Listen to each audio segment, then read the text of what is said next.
Catherine Norris-Trent is covering the conference for us. She joins me now from the Elysee Palace. So, Catherine, just how significant is this election date announcement?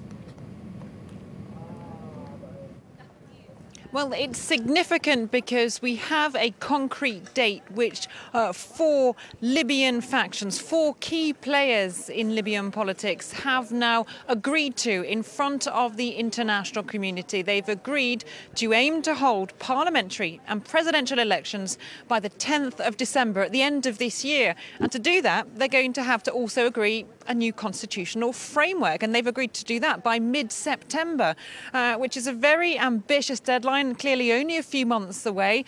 The aim is to try and pass a new constitution in Parliament and then put it to a referendum of the Libyan people. But even French President Emmanuel Macron said that that would be a pretty tough task. So the road ahead will be difficult. There was agreement today among the Libyan factions present today, but just a sign of how tense relations have been between them. There was supposed to be a signing ceremony where they all sat down together and signed a joint declaration. But actually, they refused to sit down and put pen to paper physically. They verbally agreed to it in front of the press and in front of members of the international community, but they wouldn't physically sign. And Emmanuel Macron, when asked about this afterwards, said it was because some of the factions just didn't recognise the legitimacy and the authority of the others. So while this is a step forward, it's clearly going to be very difficult to move ahead with unity on this very tight deadline for Libyan elections.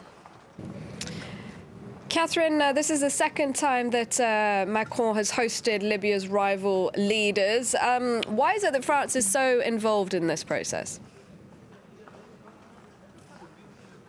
Well, France is pushing for stability for Libya for several reasons. I think they really want to see progress on this here at the Elysee Palace because clearly Libya and the descent of Libya into chaos since the revolution in 2011 has caused a lot of problems for the wider region. It's allowed terror groups such as the Islamic State to get a foothold in northern Africa.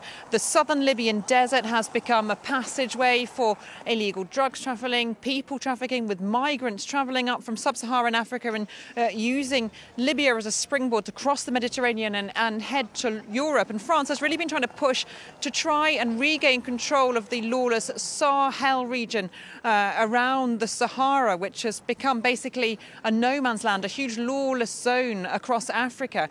But France has been criticised as well for taking this lead. There was already a UN-sponsored political peace process in play, and some people say this could muddy the waters and make a very complicated situation even more complicated. And others say that France is not a neutral player here, that it backs Libyan General Khalifa Haftar, who's based in the east of Libya, and they say that perhaps Paris isn't the best honest broker here. Again, but this is being hailed today as a step forward despite a very complicated road ahead.